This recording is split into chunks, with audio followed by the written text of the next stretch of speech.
Welcome back, boys. Today we have one from The Diary of a CEO. The real reason men are quietly giving up. I was looking at some stats earlier on that said there's been increased sexual inactivity amongst young men, which is an interesting stat. It's risen to almost 31% of men between the ages of 18 and 24 reporting no sexual activity in the past year. So that's almost doubled in about the space of 18 years. Yeah. Here's an interesting stat. High suicide rates amongst men. Men account for nearly 80% of all suicides in the US. The highest rate observed among 45 to 64-year-olds globally. Suicide is the leading cause of death amongst young men. And a survey conducted in the UK found that an increasing amount of men feel hopeless and worthless and that are struggling with finding meaning and purpose in the world. The plight of young men. You talk in your books and in your work about how the role of a man has changed and how that this might not be necessarily productive for the health and well-being of a man. We've taken away their purpose. When you take a human being's purpose away, remember the purpose for men was to protect their family, it was to hunt in the old days, feed their families, but it was also to protect their families.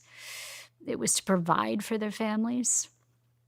And what we've done in reversing everything is, although we raised up women, and there are certainly positive things about raising up women, but when we raised up women, we denigrated men. And I have 2 sons, so this is very personal for me. And I also see a lot of young men in my practice, young adult men. And what I'll say is that they feel discouraged, they feel purposeless, they feel diminished. And there has been something vengeful, I think, about... So the feminist movement was meant to give women choice and to balance off what was imbalanced in society.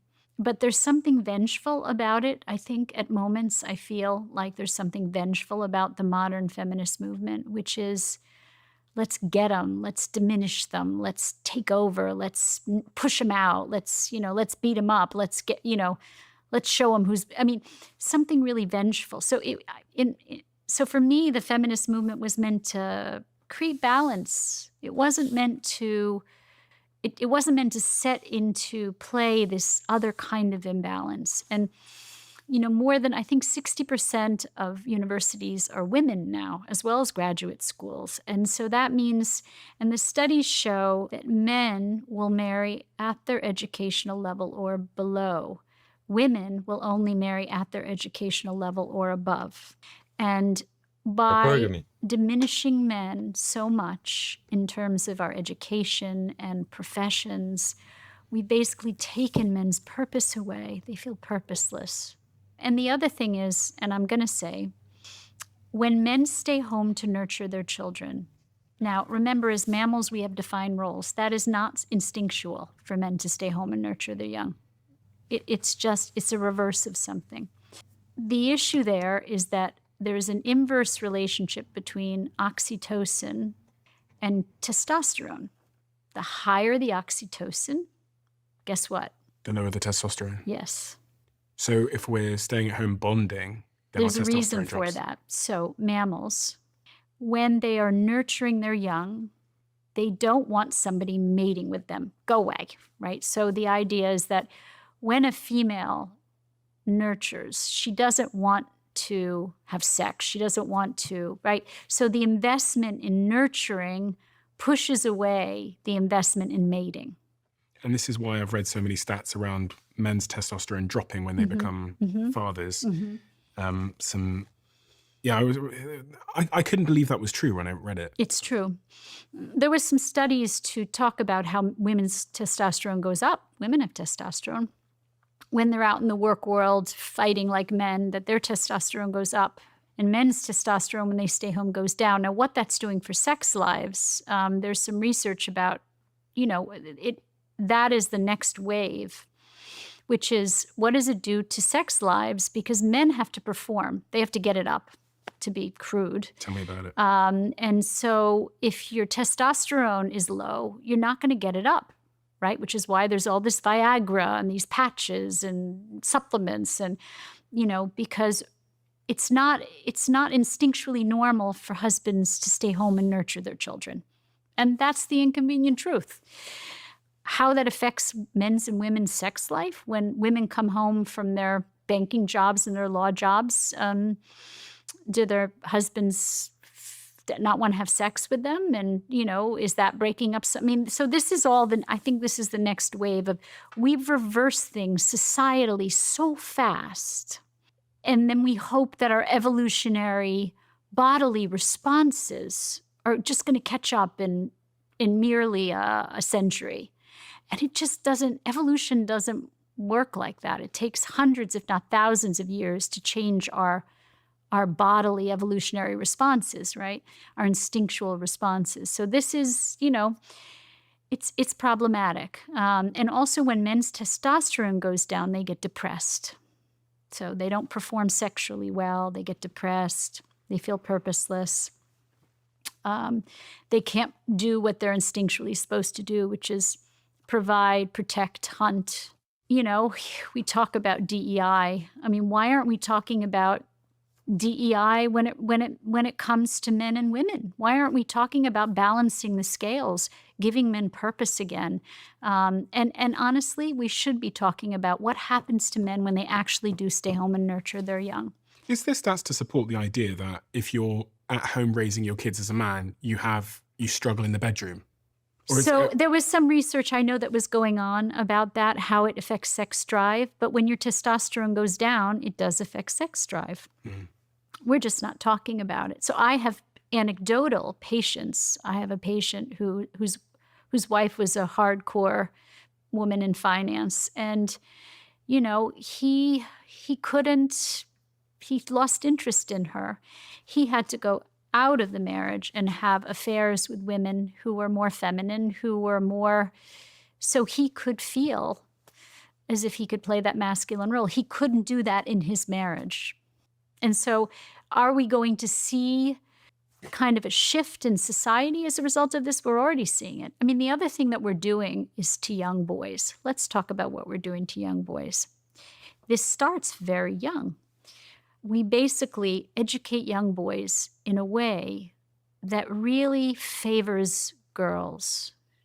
From a very young age, we talk about being able to sit quietly and regulate your emotions and not be aggressive and not be impulsive. And these little boys are being diagnosed with ADHD, many of them just for being little boys. Little boys need to run around. They have a lot of physical energy. They have tons of testosterone. When you're like between 3 and 6, you have a surge of testosterone, and all you want to do is run and jump and play and be outside.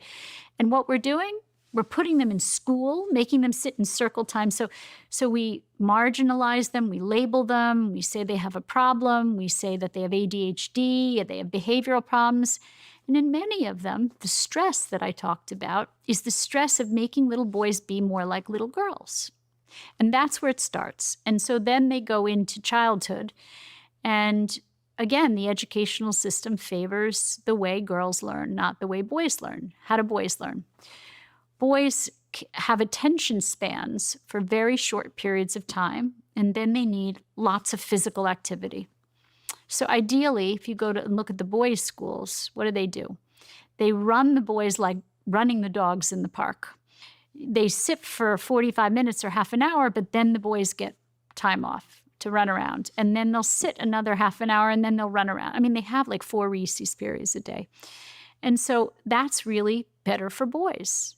And little girls have more of a capacity to sit quietly in circle time and sort of, they don't have as much testosterone. They don't have that need to run and jump and play to the same degree that little boys do. They do need to play. We're not letting our kids play, boys and girls, because we're trying to force left brain development on them too early. But we are forcing little boys into this box, and they're not doing well in that box. And then they're labeled. They're labeled as having behavioral problems, ADHD, and that label then follows them through childhood, sometimes into middle school, into high school. What would you change? I make you Prime Minister of the world. president of the world and you can fix this issue. Oh, I would have little boys educated separately than little girls in the early years. In the early years, I would have boys' schools and girls' schools because little girls learn differently. And also, there's been a lot of evidence to show that in the early years, when you do single gender education, little girls will try things, will take risks with things that they wouldn't in front of little boys. And little boys will try things that they wouldn't take risks in front of little girls. Like little boys are more likely to try art and painting and music. Little girls are more likely to try STEM and math and, all these things that we talk about little girls should do. So the idea is that single gender education in the early years is better for little kids because they learn differently. What about as it relates to men? What would you change to fix the issues you were talking about with testosterone and those kinds of issues? Talk about it. We should be talking about it. We don't talk about this issue. How many times have you heard what I just said? People don't talk about the fact that if we're going to flip this around and have men be the nurturers, they're going to have pretty low testosterone. You're going to have to supplement their testosterone. And so, and also you take their purpose away evolutionarily and they get depressed. Women have many sources of self-esteem. They have work, they have children, they're relational. And for the most part, historically, men found their self-esteem from meaningful and purposeful work and also from protecting their families. So what we've done is we've taken their purposeful work outside the home away. We've made their purposeful work staying home with children. And, we've lowered the testosterone. So if you look at it and say, we're trying to switch, it's like a social experiment. We're trying to change something that's taken thousands of years of evolution to create in just, less than 100 years. And it's problematic. So what would I do? I would talk about it. I would have couples talk about it. I think they need to talk about the competitiveness. I think they need to talk about the envy and the jealousy and even the disappointment. I mean, a woman who comes home and sees her husband caring for the children, on the one hand, she might say, oh, my husband's so sweet and lovely, and I love that he cares for my children. And on the other hand, she says to her friends, I wish he was bringing in more money, and I wish he was taking care, I wish he was taking care of me. So it's problematic. There was a longitudinal study done in the Philippines that followed 624 men over almost 5 years and found that those who became fathers experienced a significant decline in testosterone levels. Specifically, newly partnered fathers had a median decrease of almost 30% in morning testosterone and 35% in evening testosterone, which was significantly greater than the declines observed in single non-fathers. Moreover, fathers who reported spending 3 or more hours daily in childcare had lower testosterone levels compared to those less involved in caregiving. And there's also an impact on co-sleeping, where research indicates that fathers who co-sleep with their children exhibit lower testosterone levels than those who do not. This suggests that close proximity during sleep may further influence hormonal changes associated with parental caregiving. Yeah. One of the arguments I've heard before as to why men's testosterone dips if they're new fathers is because it's an evolutionary reason to make us not go out and cheat on our partner and take care of our kids. Well, it's investment in it. So either you're invested in mating or you're invested in caring for so your it's children. a good thing. Yes and no, because you still need to have testosterone to have a relationship with your wife, a satisfying relationship. So, and unfortunately, that doesn't stop men from going out and cheating on their wives, because a healthy man would say, well, we used to have sex twice a day, every day. And now that we have a baby, we only have sex once or twice a week because the baby's so small. And a healthy man would say, that's enough. I can compartmentalize. Right? A less healthy man might say, I'm going to go out and get it someplace else because I can't get it here. So, yeah, there's nuance to all the questions you're asking. But what I would say is that testosterone going down a little bit when you have a baby in the bed is fine. But the kind of testosterone we're talking about going down when you stay home and nurture, we'll see. It could be problematic. My last question is about devices and technology. Yeah. There's been a lot of books written recently and a lot of conversation around the impact that screens, social media, mobile phones have on children. What is your thoughts and philosophy towards raising healthy kids in a world of technology? Well, I think it's the American Pediatric Association says no technology under the age of 2 for good reason. No iPhones, no iPads, right? You want to sit and watch a Mr. Rogers when your baby is 2 together, a rerun of Mr. Rogers' Neighborhood, that's fine, but no technology. After that, you want to really regulate that technology. Now, why is that important? Because technology raises dopamine levels in your brain, which is why adults get addicted to it too. It's very addictive. And the problem is that with adults, when you look at technology, it does raise your dopamine, but there was some research to show that technology raises the dopamine in an adolescent's brain tenfold to that of. So in other words, it would be like if you smoked a joint, it would make you high. If an adolescent smoked the same joint, it would make them 10 times higher. It has to do with the sensitivity of the brain to dopamine and the lack of regulation. So the prefrontal cortex is the part of the brain that regulates emotions, and it's not fully developed till about 25. So all that dopamine that has to be regulated is more easily regulated in an adult than an adolescent. So it's not good because it leads to addiction. Okay. It's not good because particularly social media, but all kinds of technology, they get the amygdala going. Remember that little almond-shaped stress-regulating part of the brain? It turns on the stress reaction, which you don't want to do chronically. There's lots of problems with that. And in the case of social media, with adolescents, particularly adolescent girls, it takes advantage. I mean, you have to say that this was invented to take advantage. It's not a coincidence. It's manipulatively created because the reason that it's so bad for teenage girls' brains is because the self-consciousness, the perfectionism, is all the brain in a hyper-alert state of stress and fear. You're putting those girls and boys into a hyper-vigilant state of fear and stress, right? I have to be perfect. I don't look as good as them. My dress isn't as pretty. So you're putting children into a fear state, and then they can't separate from the device. It's like there was a movie, I think it was called Inception, where you could get stuck in a paradigm. You could get stuck in this fantasy, right, in a virtual reality. In a way, they get trapped in this paradigm of perfectionism, social isolation, self-consciousness, which is all the brain in a hyper-vigilant state of stress. Anxiety. So not good at all. Not good for adults, much worse for adolescent brains. What is the most important thing we should have talked about today that we didn't talk about so far?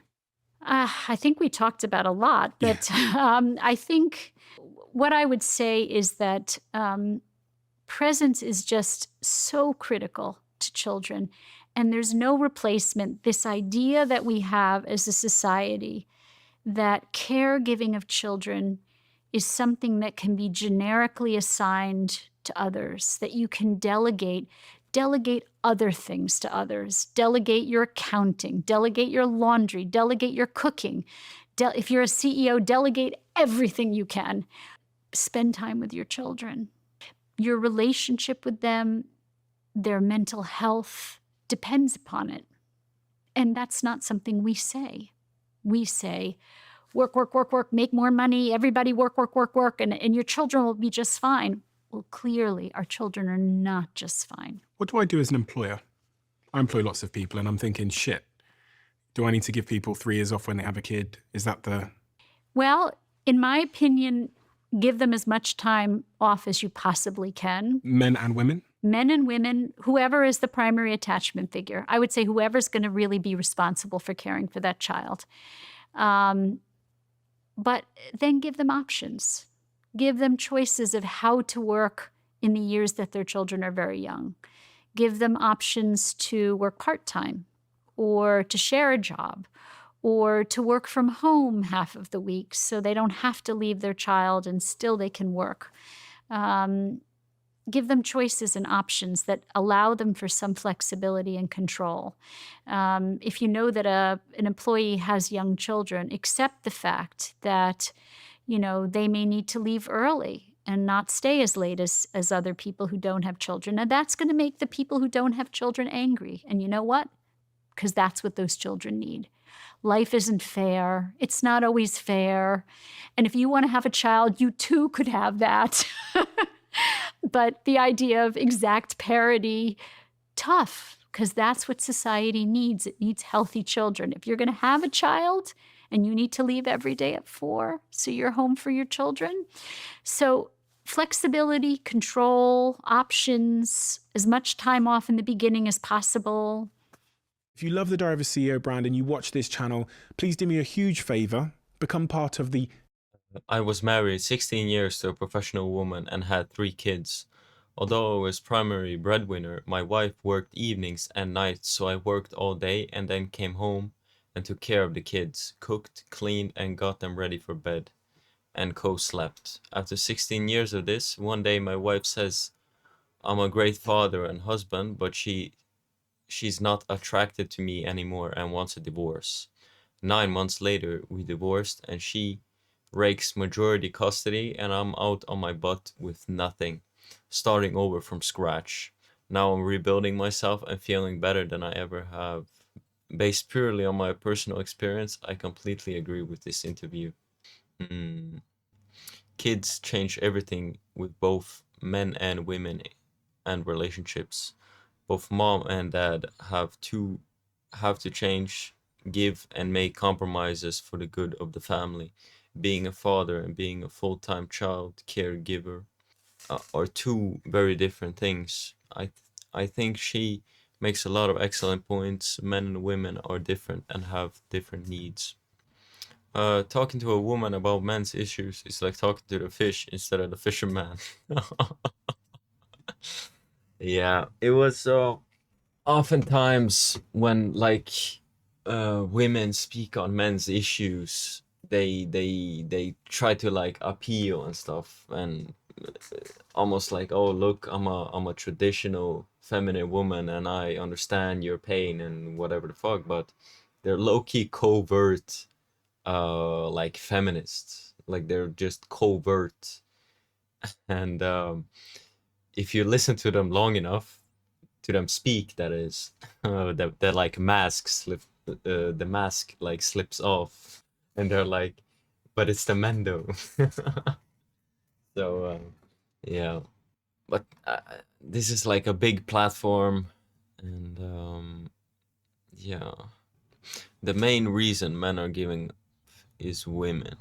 uh it's just in general like this, the structure of society as a whole. It's like you look at like economics and stuff, and it's like, what are you working for? It's like you don't get respect anywhere, you won't own anything, you won't have a woman, you won't have children. It's like, why bother? And that's the mentality of a lot of dudes. So yeah, and of course it's like we want to be married and have a woman and have children, but where do you find these good women?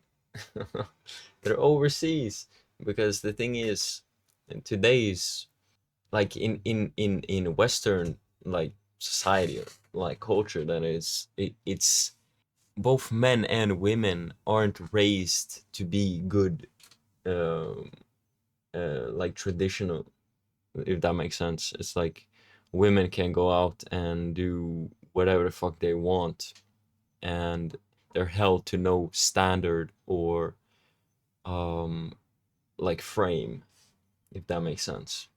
And a lot of dudes are just weak, if I'm being honest. They're weak as hell. They'll cry over a woman and, oh my god, she left me, and oh, my life is over. It's like, come on, bro, wake up.